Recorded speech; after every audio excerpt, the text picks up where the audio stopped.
හරිලම අපේ නේද සාකච්ඡා කරන්න සූදානම් වෙන්න 2002 ඒරල් එසේක එනම් පටන් ගමු. පොදු විමර්ශක වින්‍යාසයේ ක්‍රියාත්මක වන NPN ට්‍රාන්සිස්ටරය සඳහා ප්‍රතිධාන ලාක්ෂණික වක්‍රය ඇඳ සංතෘප්ත හා කපාහැරි ප්‍රදේශ පැහැදිලි ලං කරලා ළමයි. මෙහෙමනේ අපි අඳින්න එක. හරිද? VCEත් එක්ක IC ධාරා විචලනය වෙන විදිහ අඳින්නේ. මෙයා මිලි ඇම්පියර් රේන්ජ් එකේ තියෙන ධාරාවක්නේ. ඔයාලා දන්නවා මෙයා විචලනය වෙන්නේ මෙන්න මේ විදිහට. මෙන්න මේ විදිහට IB කියන එක්කෙනා නියතව තියෙද්දි මෙයා සංතෘප්ත කලාවට එනතර අපි ඒක ඕනේ නැහැ. අපි මෙහෙම අදු. IB ගේ වෙනස ගැනදී ආ සංතෘප්ත කලාවට එනවා. මෙන්න මෙහෙම. හරි. කපාහැරි ඊට අපිට කියනවා යාගෙන් කපාහැරි ප්‍රදේශ. ළමයි කපාහැරි ප්‍රදේශය දැන් මේ විදිහට විවිධ IB ගයන් තියෙනවානේ. මේ විදිහට IB ගේ තවත් අඩුවක් ගියනවලදී මෙයා කපාහැරි කලාපේ තියෙන්නේ. මේක තමයි යාගේ කපාහැරි ප්‍රදේශය. මේක තමයි කපාහැරි ප්‍රදේශය වෙන්නේ. සංතෘප්ත ප්‍රදේශය වෙන්න මෙන්න මේ ප්‍රදේශය. ඒවට හේතු ලස්සනට සාකච්ඡා කරලා තියෙනවා තියරියට තෙදී. හරි. ඉහත එකෙහි වක්‍ර අඳින විට එක් එක් වක්‍රය සඳහා එක් එක් පාරාමිතියන් නියතව තබනු ලැබේ. පොඩ්ඩක් ඉන්න. ඉහත එකෙහි වක්‍රය අඳින විට එක් එක් වක්‍රය සඳහා එක් පාරාමිතියන් නියතව තබනවලු. මොකක්ද මේ පාරාමිතිය කියලා අඳින්නේ? මොකද IB ධාරාව නියතව තියලා තමයි හැම වෙලාවෙම අපි ඒක අඳින්නේ. මේව නියතව. විවෘත සහ සනුවත යාන්ත්‍රික ස්විචයක් සඳහා වෝල්ටීයතා ධාරා ප්‍රස්ථාරයේ ලාක්ෂණික සැලකීමෙන් NPN ට්‍රාන්සිස්ටරය ස්විචය ලෙස ක්‍රියාත්මක කළ හැකි බව පෙන්වන ළමයි. මේ අපි ස්විචයක VI ලාක්ෂණිකයක් ඇන්දොත් මෙහෙමනේ ඒක සෙට් වෙන්නේ. විභව අපි ස්විචය ඔන් අවස්ථාවේදී කොච්චර විභවාන්තරය අඩි කරත් වැඩක් නැහැ. හරිද? ධාරාව යනවා. ඕෆ් වෙච්ච අවස්ථාවේදී මොකද්ද? මේ යන ප්‍රස්ථාරය සෙට් වෙන්නේ. දෙපැත්තට සෙට් වෙනවා. හරි. ඔහොමනේ ස්විච් එක ප්‍රස්ථාරය සෙට් වෙන ළමයි. මේ තියෙන්නේ ඔන් වෙලාවට, මේ තියෙන්නේ ඕෆ් වෙලාවට. හරිද? ඒකන අපිට කියනවා මේ NPN ට්‍රාන්සිස්ටරයක් ගත්තොත් එයාත් මේ විදිහට හැසිරෙන බව පෙන්වන්න කියලා. හරිද? ඉතින් ළමයි NPN ට්‍රාන්සිස්ටරයට වල වෙනවා කපාහැරි සහ සංතෘප්ත කියන ප්‍රදේශ දෙකක් තියෙනවා මේ. කපාහැරි සහ සංතෘප්ත කියන ප්‍රදේශ දෙකක්. ඒතර කපාහැරි වෙලාවේදී එයාගේ IC ධාරාව ශුන්‍යයි. IC ධාරාව ශුන්‍යයි. ඒ කියන්නේ IB ධාරාව ශුන්‍යයි. ඒ කියන්නේ VBE කියන එක ශුන්‍යයිනේ. තමයි VBE කියන එක ශුන්‍යයි නම් මම පොඩ්ඩක් NPN ට්‍රාන්සිස්ටරයක් ඇඳලා පෙන්නන්නම් මේ විදිහට ඔයාලට.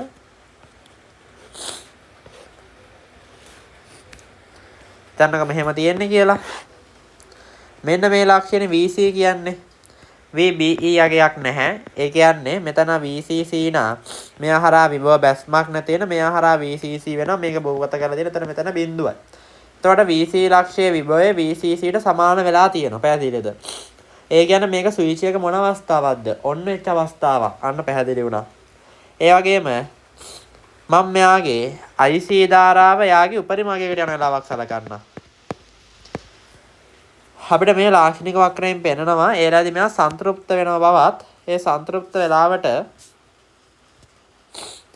සාමාන්‍ය මෙන්න මේ විභව පරාසය සාමාන්‍ය 0.1ත් 0.2ත් වෝල්ට් අතර පිහිටන බවත්. ඒ කියන්නේ මේ ලක්ෂ්‍ය විභවය යනවා ඒලාවට කීයකටද VC එකගේ ඒලාවට යනවා 0.1කට ආසන්නව බිඳුවකට. ඒ කියන්නේ ස්විච් එක ඕෆ් අවස්ථාවක්.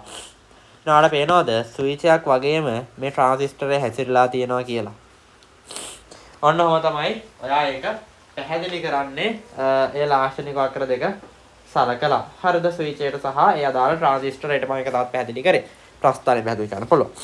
ඊට පස්සේ කියනවා දියදී දත්යන්ත භාවිතයකට සංතෘප්තදී ක්‍රියා කරන ලබන ට්‍රාන්සිස්ටරයක් සඳහා IC බීටා IB වඩා කුඩා වන බව පෙන්වන ළමයි.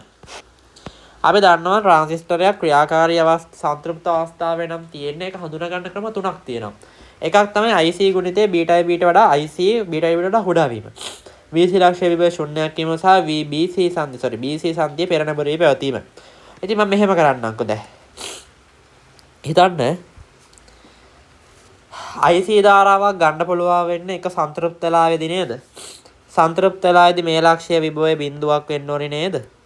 එහෙනම් සංතෘප්ත වෙලාවේදී ඒ ලක්ෂ්‍ය විභවයේ බිඳුවක් වෙනනම් ළමයි ඔයාලට තේරෙනවද IC ධාරාව 5 බෙදීම 500යි අතර තියෙන්න ඕනේ.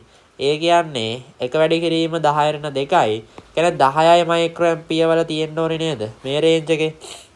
අය බලමු IC සමානයි බීටා IB දාලා. බීටා 50යි.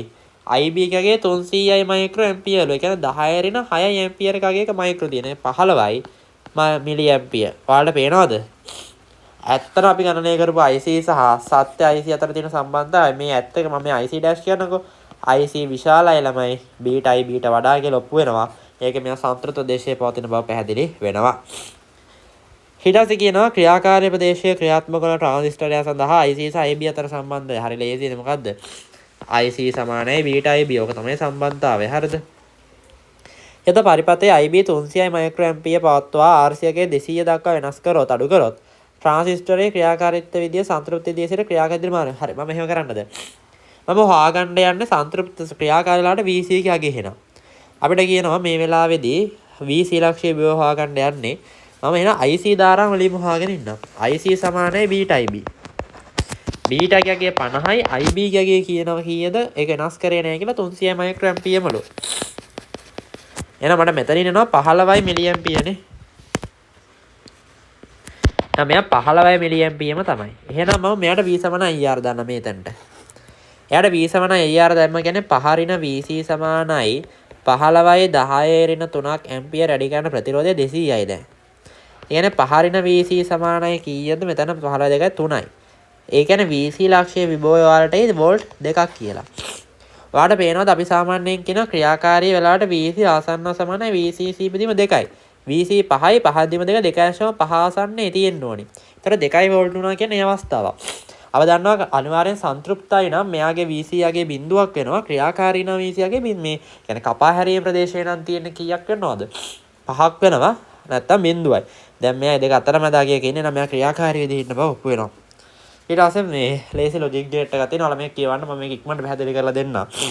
මේදී කියනවා මෙන්න මේ විදිහට භාජන තුනක් තියෙනවලු භාජන යනවලු. මෙතනදී මෙන්න මේ ප්‍රමාණයේ භාජන මේ ප්‍රමාණයේ භාජන තමයි එක මත එක වැටෙන අවස්ථාවල තියෙනවලු. මේ ප්‍රමාණයේ භාජන එක කුටීරයකට මේ ප්‍රමාණයේ භාජන කොට කුටීරයකට එක මත එක කරනවා තව කුටීරයකට යවන්නත් ඕනලු. ඒක හඳුනා ගන්න මෙහෙමනු. හරිද? පළවෙනි භාජනය යද්දී LED එකක් දැල්ලද්දී LED එකෙන් මේක වැහිලා යන හින්දා LED එක ඕෆ් වෙනවා. LED එක ඕෆ් වෙච්ච වෙලාවට මෙතනින් අවුට්පුට් කරනවලු 1යි කියලා. අන්න හරි. එහෙනම් බලන්නද මෙහෙම. මම මුලින්ම ප්‍රමාණයෙන් කුඩා භාජන දාව තරක පරිපතේ හැදුවොත් ඔයාලට පේනවද? ඒ වෙලාවට LED මේ කියන්නේ A සහ B කියන දෙන්නව ප්‍රතිදානය කරන්නේ බිඳුව. මෙයා ප්‍රතිදානය කරන්නේ 1. එහෙනම් මම මෙහෙම කරන්නම්. මේ බලන්න මේ විදිහම A සහ B තමයි මේ ඉන්නේ. හොඳට බලන්න. මේ තියන්නේ A මේ B එයාලම NAND එකේ යවනවා. අනිවාර්යෙන් බිඳුව වෙන්න මෙතන එක අවුට්පුට් වෙනවා. C 1යිනේ. වඩා ඉන්න ළමයි. හරි. දැන් C මෙහෙම එනවා. C ව මම සාමාන්‍ය NAND එකේ යවනවා. එතකොට ගොඩ නේද? එතන අවුට්පුට් එක එකක් එනවා. ඒ කියන්නේ ඒකෙන් දෙනවා G1 විවෘත කරන්න. ඊළඟ අවස්ථාව බලමුද? ඊළඟ අවස්ථාවේදී මෙයා යද්දී අර වෙනවා මෙයත් වැහෙනවා මෙයත් වැහෙනවා. ඒ කියන්නේ මෙයාලා දෙන්න මෙයාලගේ ඉන්පුට් එක එකක් කරනවා. මෙයාලා දෙන්න මෙයාගේ ඉන්පුට් එක එකක් කරනවා. ඒ එයාගේ ඉන්පුට් එක බිඳුවක් කරනවා. දැන් මේ A ගේ ඉන්පුට් එක මම යවනවා not gate එකක් හරහා. ඊට පස්සේ මම ඒකට BY CY සෙට් කරලා AND එකක් දානවා. ඔන්න ගොඩ. C යද්දී වලතන මෙයාලා තුන් දෙනාම එක ප්‍රතිදානය කරන්න. ඉතින් කිසිම ප්‍රශ්නයක් නැහැ. මෙයාලා තුන් දෙනාටම සෙට් කරන්න AND එකක්. එතකොට හරි. අර මේක කියවලා අර මං කියපු තරකයත් ඒක අරන් බලන්න. එතකොට ඒක සෙට් වෙනවා නේ. ඔය විදිහට තමයි 2000 කීයද අපි මේ කතා කරේ 2002 A level essay එක 2002 A level අවුරුද්දට අදාළව ළමයට අපි essay එක සෙට් වෙන්නේ. ඉතින් අමාරු essay එකක් නෙවෙයිනේ. නේද? සෙට්